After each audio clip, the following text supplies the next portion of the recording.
voice up and speak into that microphone, okay? Sure. All right, thank you. Yes, counsel. Thank you. Could you please tell the jury your first and last name? My name is Leticia Dukes. And how do you spell your first name? Latiesha. And how do you spell Dukes? Dukes. What do you do for work? So I'm a licensed mental health counselor. I worked as a perinatal clinician at South Shore Hospital. And what kind of education did you receive in order to do that? So I have a bachelor's in psychology, a master's in mental health counseling, and a master's of education in mental health counseling. And you mentioned the South Shore Perinatal Clinic. Do you still work there? No, I do not currently still work there. How long did you work there? The court record opens with a formality. Could you please tell the jury your first and last name? My name is Leticia Dukes. The words are flat, almost administrative. But inside this exchange is a time-stamped record of what a mother told her therapist in the weeks before she was charged in the deaths of her 3 children. The visual anchor is this, a smoke detector screaming inside a locked room while someone writes, "No plan," on a clipboard. The alarm is continuous. The paperwork is not. Before we go deeper into what the documents actually show, make sure you're subscribed to Law and Crime Insiders. Because we don't just cover the story, we follow the evidence. I worked there for about 5 years. What did you do there? At the perinatal clinic, I worked as a perinatal clinician, which involves like short-term therapy from prior to birth to postpartum, and supported with connection to care, whether that be therapy or higher levels of care, so intensive outpatient therapy, partial hospitalization, or inpatient care. And do you often collaborate with patients and other clinicians at the clinic or nurses about treatment plans for patients? Yes. And do you help to manage the treatment plans with the patient? Yes. How do patients, or strike that, for your role at the clinic, doing the therapy and being the clinician, are you often referred patients by the nurse practitioners or somebody else who had seen the patient or did an intake with the patient? Yes. And do you work with that prescriber or practitioner over the course of the treatment with that patient? Yes. And as far as your role and what you do with patients, is it fair to say that a large amount of your ability to work with the patient is based on your relationship and rapport that you develop with the patient? Yes. And do you rely heavily on things that they report to you when you're assessing them diagnostically and trying to help them come up with a treatment plan and offering therapy? Yes. And one of the things that might be important in that is to assess a patient's presentation each and every time you meet with them, right? Yes. So do you do that in each appointment or each interaction with a patient, assess them for various things? Yes. And what kinds of assessments do you perform? So I typically perform a psychosocial assessment, which is getting their behavioral health history, as well as their current presentation and reason for coming in for therapy. So whether that be a specific diagnosis or current concern, or recent like crisis or trauma, and also a risk assessment that assesses how they're doing in that moment. Okay. Dukes was a perinatal mental health counselor at South Shore Hospital. She performed a psychosocial assessment and a risk assessment at every appointment. That routine created a paper trail of what was seen, what was said, and what was not done. Okay. And as far as the therapy component of your interactions, is that largely based on the patient? Yes. And what kinds of therapy can you offer in that short-term therapy? In that short-term therapy, we offer cognitive behavioral therapy, dialectical behavioral therapy. I also offer something called EMDR, eye movement desensitization and reprocessing therapy for patients that have gone through trauma, as well as it could be even short-term support, like a couple of weeks until they're transferred to the appropriate level of care. And in your sessions with patients, is there a minimum or a maximum time limit? Typically, our program would go from birth to postpartum up to 2 years. If it did go a little bit over 2 years because of lack of connection to care, then it would go a little beyond that, but typically it's 2 years. Okay, and that's the duration of your treatment or your interaction with patients. But what about in each appointment that you have? Is there a minimum or maximum time set by the clinic of when you see a patient in a particular visit? Yes. So do you mean as far as like weekly or like hour, half an hour? Well, I guess the question is, if a patient's coming into you because they were referred and you're meeting with them on a regular basis, how long are the appointments in duration? An hour, half an hour? So appointments could be anywhere from a half an hour to an hour based on the patient need at that time. And when you're interacting with a patient and you're making all those assessments, are there tools available to you if you feel or you experience that a patient needs a higher level of care or is heading or is in some sort of crisis? What tools are available to you for that? So tools that are available to me is connection to my direct supervisor, as well as crisis coordination, as well as like the crisis support numbers that are in that area. So I could either call with the patient or sit with the family, create a safety plan, and the patient can call later on if they feel like they're safe to go home and they have supports at home. Okay. And at some points, could it be that you would need to involve authorities like the police? Yes. And you also are familiar The with... clinic had tools, crisis numbers, safety plans, and Section 12, the involuntary hold. Those tools existed. The record shows they were discussed but never activated. Yes. And then that it's an involuntary procedure where the court gets involved. Yes. Now, as far as when you do meet with patients on that regular basis, either for a follow-up or an intake, is it a telehealth situation, an in-person situation? It depends on what the patient is comfortable with and what the patient is able to do as far as like access. So we offer both in-person and virtual appointments. Okay. As far as when you first meet with a patient, when they've been referred to you, that first intake procedure, is there a recommendation for whether that be in-person or telehealth? All the perinatal behavioral health appointments for mental health counseling are in person, that initial visit. And then the subsequent appointments are oftentimes directed by the patient? Correct. Would there be instances where you would insist or prefer that the patient actually come in person if they've elected for telehealth? Typically, you prefer someone to come in person because they have either like fallen out of care or there are concerns for their safety for some reason. Okay. And if you don't have those immediate concerns and it's the preference of the patient, do you often engage via telehealth? Yes. On December 2, 2022, Lindsay Clancy arrived for an intake. The referral said postpartum anxiety and depression. She reported anxiety, lack of sleep, depression symptoms, and frequent passive suicidal ideation. Thoughts of wanting to die and no longer be here. Your attention to a particular patient by the name of Lindsay Clancy. Do you remember when your first contact was with her? I remember it was around late November, early December. Okay. And you're aware that she came to the perinatal clinic and was being initially treated by Julie Paul? Yes. And by the time you engaged with her, she had her care had been transferred to Rebecca Gelada, correct? Yes. So fair to say you had the most contact with Rebecca Gelada about this particular patient? Yes. And if I mentioned December 2nd, does that sound familiar as the first intake with Lindsay Clancy? Yes, as I said, around late November, early December, so that sounds about right. Okay. And the intake appointment, was it in person with Lindsay Clancy? Yes, it was in person. And what were the services that were being offered for her? Why was she referred to you?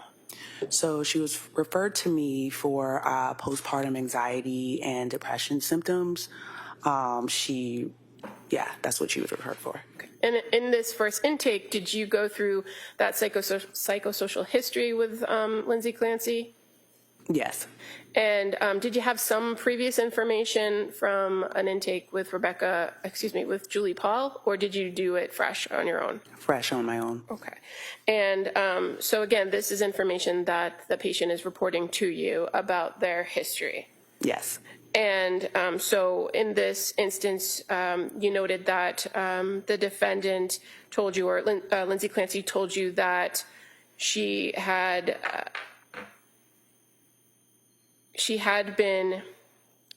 had some prior contact with mental health, right? Yes. That she had engaged with a psychiatrist in nursing school, and that she had been prescribed medication at that point, correct? Yes. And that she, prior to coming to the clinic, that she had been engaged with a psychiatrist. Yes.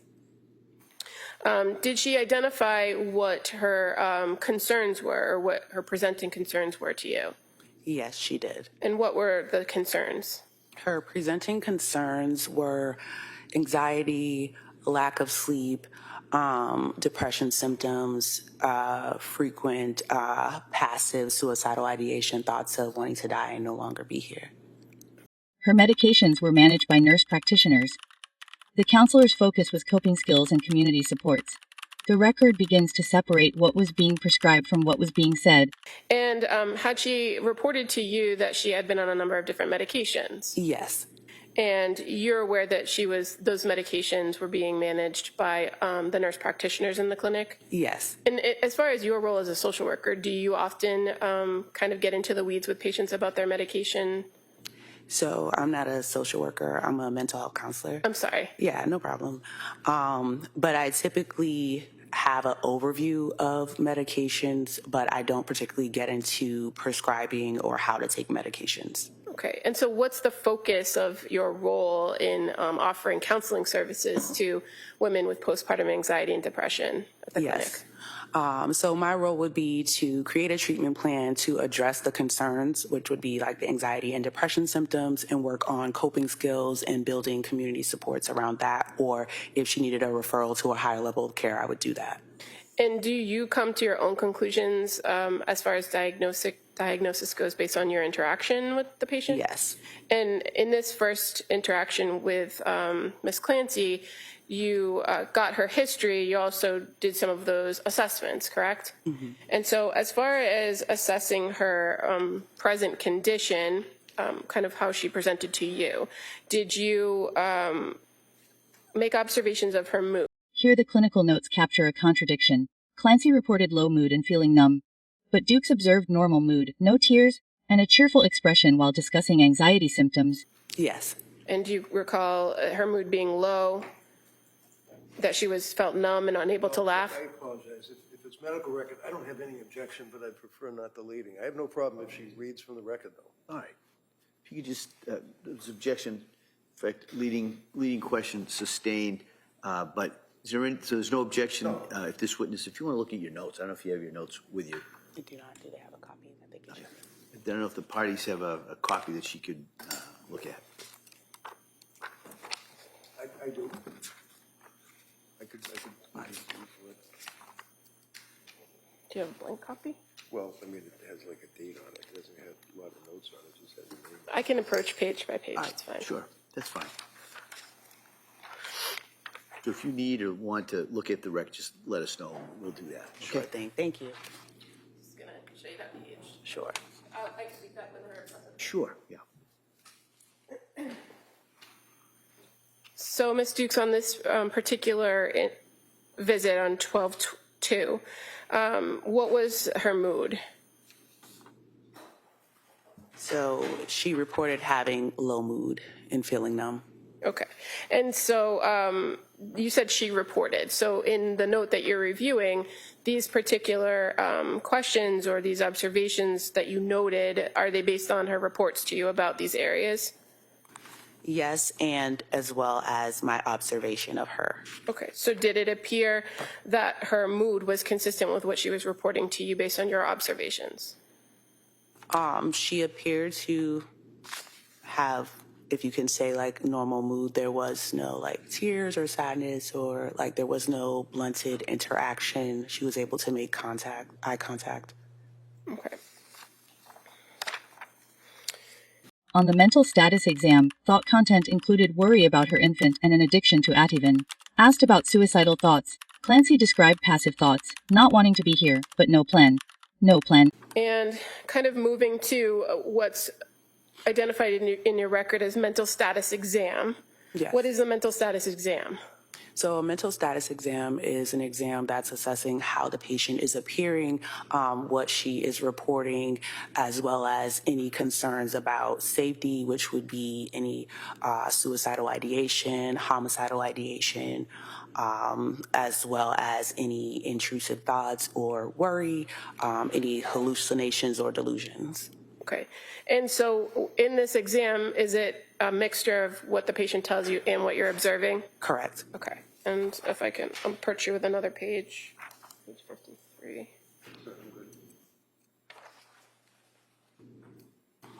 Thank you. In regards to, on this particular first encounter on December 2nd, when it comes to the mental status exam, were you able to observe her facial expressions? Yes. And what were your observations of her facial expressions?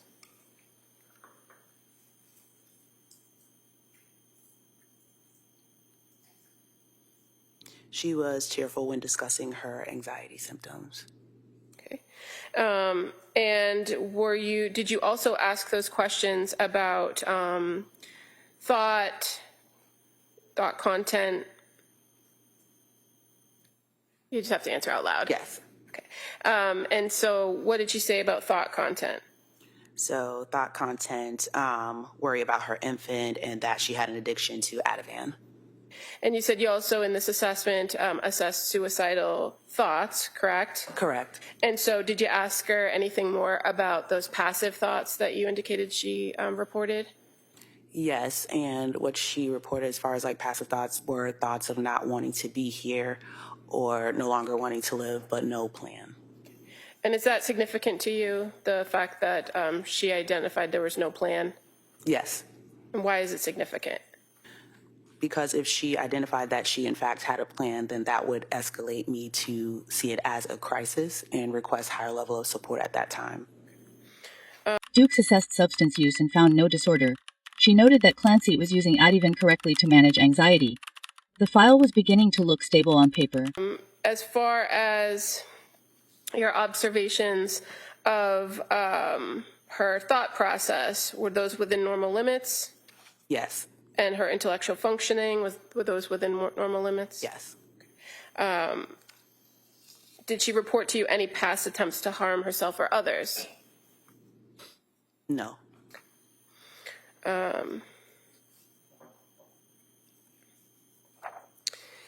Did you go through with her her behavioral health history? Yes. And other than what you indicated as the anxiety and sleep, did she identify any concerns around substance abuse issues? So she did identify concerns about, not in her history, but in that visit, about misuse of Ativan. And if somebody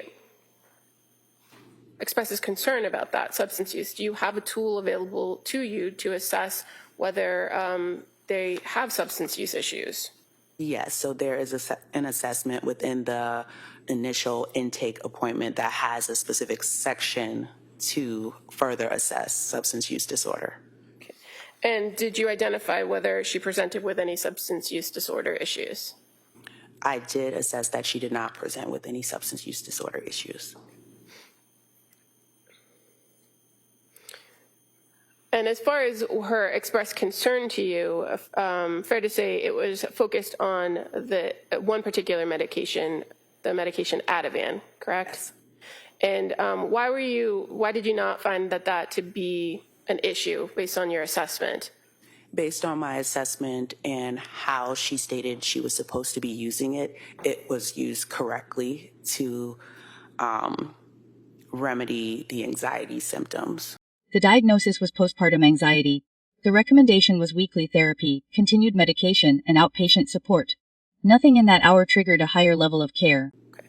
And After this initial intake, I guess the first question is approximately how long is this initial intake appointment? The initial intake appointment is typically an hour. And after having spent the hour, gone through these assessments, spoken to her about her history, were you able to come up with or give an opinion about diagnosis? Yes. And based on her presentation to you, what was your opinion about diagnosis? At the time, my opinion about her diagnosis was postpartum anxiety because she had a lot of anxiety about most things. Okay. And so what were your recommendations as far as a treatment plan for her? My recommendations at that visit was outpatient therapy, continued medication, and weekly visits with me. And why did you recommend outpatient therapy on top of therapy with you? So outpatient therapy was kind of like a blanket therapy, but more so like intensive outpatient therapy, partial hospitalization therapy. And was your role in offering her weekly sessions an attempt to kind of bridge services and make sure she was getting everything she needed, or something different? To bridge services. And so after that meeting with the recommendation for weekly visits, did you begin to schedule additional visits with her? Yes. And after that particular visit on December 12th, did you send her any particular information? Yes. And how do you do that? How do you send patients information if you're not able to give it to them? 3 days later, on December 5, Clancy reported a difficult weekend. She said she had contacted a crisis team because of intrusive thoughts of wanting to die. The crisis team told her she did not meet inpatient criteria because there was no specific plan. Here is the ticking clock: how many days between a documented crisis and a 900 women call. And on this particular day, after your meeting with her, you sent her some resources about cognitive behavioral therapy, did you not? Yes. Your next contact with her was December 5th. Why December 5th, if you had just met with her on the 2nd? That may have been the soonest available appointment that week for her. Okay. And it was shy of the 1 week, right? Mm-hmm. Was there anything in your meeting with her on the 2nd that made it necessary to have a shorter appointment? No. This next contact on the 5th, was that in person or telehealth? Telehealth. And on this day, on the 5th, when you met with her, did she report some additional information or report how things had gone over the weekend to you? May I see my notes? Sure.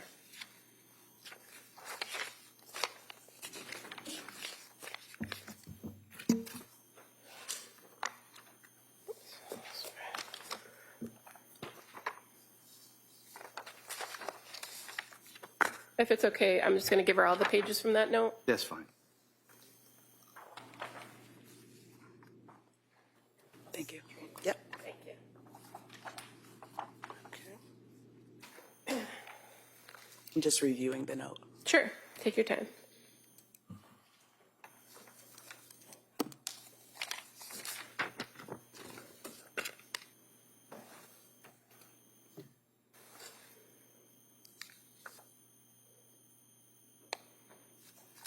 And can you repeat the question? Sure. In that Clancy told Dukes the intrusive thoughts were continuous. A word that changes the temperature of the record. Continuous. But the note still ends with no plan. Her husband joined the virtual visit, no plan. visit on December 5th, did she indicate to you or did she report to you how the weekend went for her? Yes, she did. And what did she say about the weekend?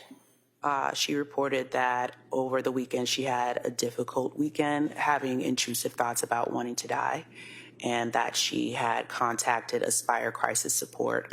She met with the clinician virtually and was told that she did not meet the criteria for inpatient treatment due to having no SI plan, suicidal ideation plan. And so when she reported the intrusive thoughts and having a tough weekend, did you follow up with her and begin to kind of talk with her about that? Yes. And what did she tell you about what she was feeling in those intrusive thoughts? So in those times, what she reported was that it was continuous intrusive thoughts of not wanting to be there, but no plan. Okay. Kind of like the same report that she gave to crisis. Okay. And as far as kind of the difficulty of the weekend and how she was feeling, did she tell you how she was feeling? No. In that particular meeting, when she had talked about wanting to die or not wanting to be there anymore, did you kind of follow up with her about those statements and whether she had any sort of intent or plan? Yes.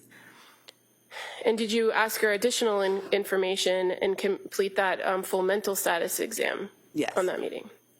And were there any signs of psychosis or signs of mania or homicidal ideation? No. And at the time that you met with her on the 5th, was she currently having those thoughts about wanting to die? Do you know? Just reviewing the notes. Sure.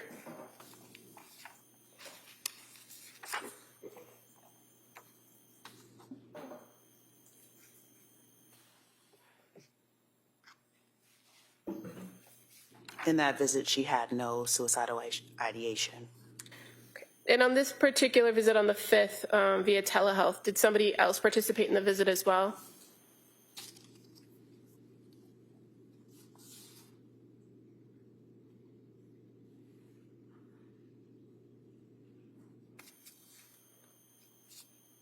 Dukes offered support for higher level care, reviewed sleep hygiene, and discussed intensive outpatient therapy.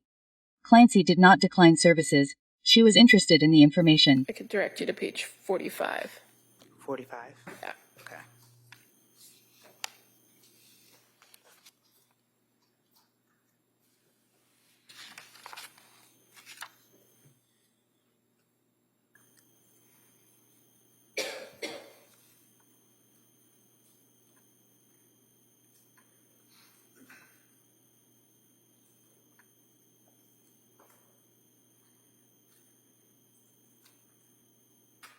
Yes, her husband joined the visit. And this visit, approximately how long was it, if you recall? This visit was approximately 30 minutes.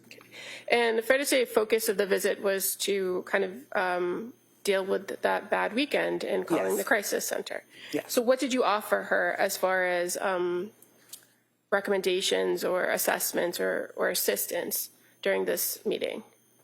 So support during this meeting, I offered her support in connecting to, it seemed like she needed a higher level of care, so intensive outpatient therapy, partial hospitalization therapy, as well as we reviewed, one of her main concerns was also issues with sleeping, so we reviewed sleep hygiene and how to support better sleep to see if that would help with some of the intrusive thoughts. Okay. And as far as the recommendation for intensive outpatient or partial hospitalization, did she want to connect with those programs at that time?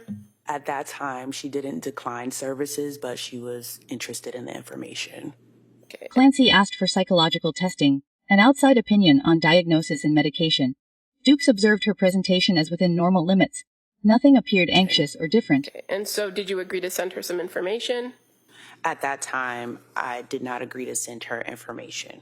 Okay. Did she ask for any other information in that meeting? She did ask for information and support connecting to psychological testing. And is that something that you do at your clinic, do psychological testing? Yes. Okay. And so did you make a referral for her to see somebody else in the clinic, or did you provide her other information? So I discussed this information with the provider at the time, which was the psychiatrist and medication provider at the time. And would that have been Rebecca Gelada? Yes. And so did you subsequently send Lindsay Clancy some information about psychological testing? Yes.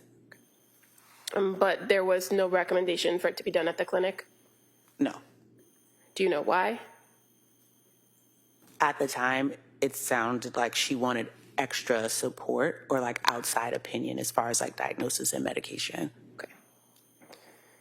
And was the testing something that she brought up, or did it come out naturally in your conversations with her? That's something she brought up. In your meetings, did she did she discuss medication side effects with you? Yes. Okay. And what were your observations of her demeanor during this visit on the 5th? On the 5th, one second.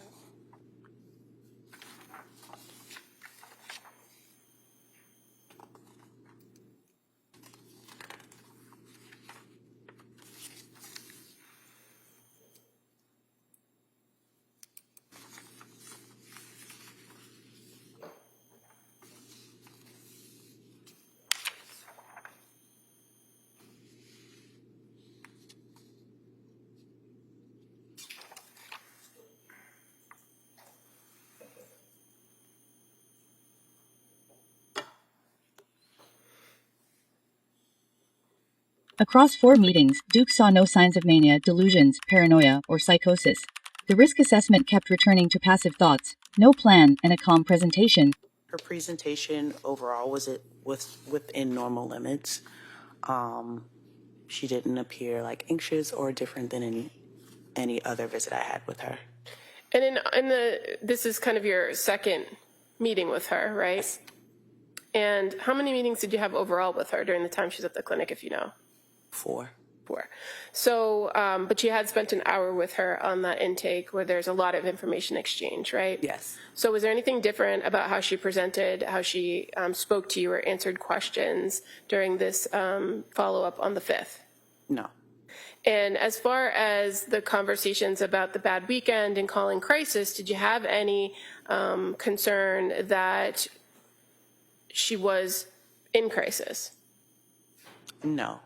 And you made those recommendations for a higher level of care, correct? Yes. But nothing that would have prompted you for those other interventions that you've previously described to us, right? Right. Did you ever... On December 12, Clancy said she would start a partial hospitalization program. Dukes recommended women and infants a postpartum program where the infant could come. Clancy consented. She reported continued suicidal ideation, still no plan. Did you ever in this visit see signs of mania? No. And is that something you look for? Yes. And did you ever see signs of delusions or paranoia? No. How about psychosis? No. Now, your next contact with her was December 12th, correct? Yes.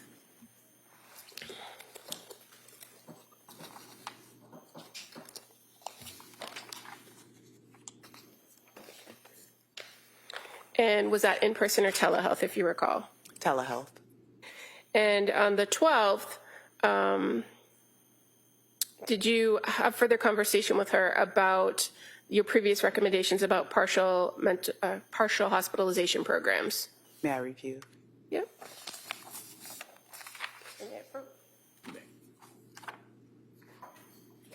Thank you.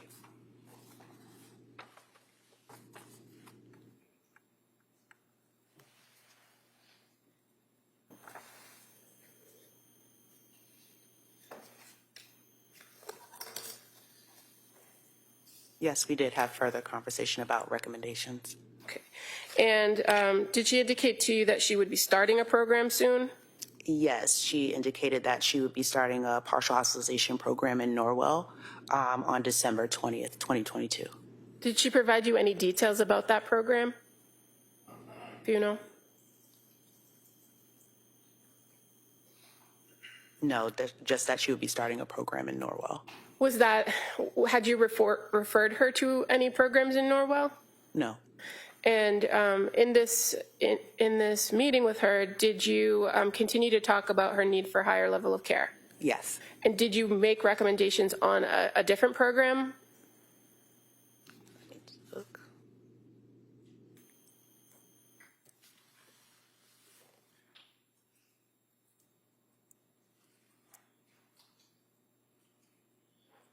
Yes, I did make a recommendation on women and infants. And why did you recommend women and infants, or why were you recommending this higher level of care?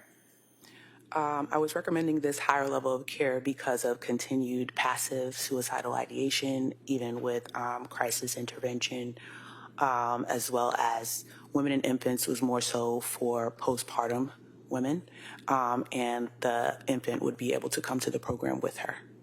Protective factors were noted: a husband, a mother-in-law, and a patient who followed through with crisis calls. Nothing in the interaction required an emergency intervention. The file said stable.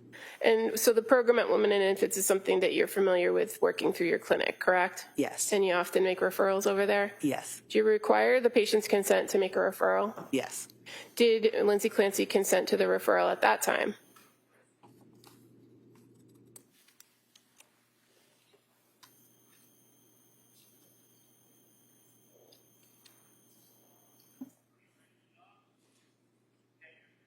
Yes. And so did you work to make that referral after that visit? Yes. Now, you mentioned that she had continued passive suicidal ideation. In this meeting that you had with her, did you assess that? Her suicidal ideation? In this visit particularly, did she have passive suicidal ideation? Well, do you ask if they still have that? Yes. Or if they currently have thoughts of suicide? Yes. And in this instance, did she have thoughts of suicide or wanting to die? Just reviewing, hold on.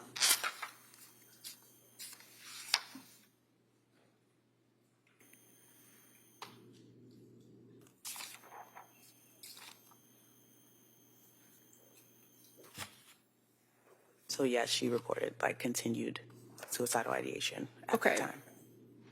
But did she ever indicate a plan? No.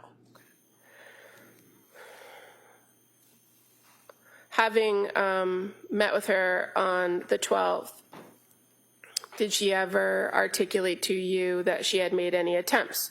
No. And in your conversation with her on the 12th, were you able to identify any protective factors based on everything that you knew about her at this time? Now, this is your third time with her, right? Yes. So what were you able to identify as protective factors for this particular patient? At this time, she had supports, which were her husband and her mother-in-law. At this time, she was able to, from the past visit I had with her, able to contact crisis when she felt like she needed extra support. So she was able to follow through with suggestions that I had given her in the previous visit. Okay. And based on your visit with her on the 12th, she accepted a willingness to go to one of those programs, right? Yes. Or at least be referred. Yes. The final meeting was December 19. The record ends with a routine question in person or telehealth.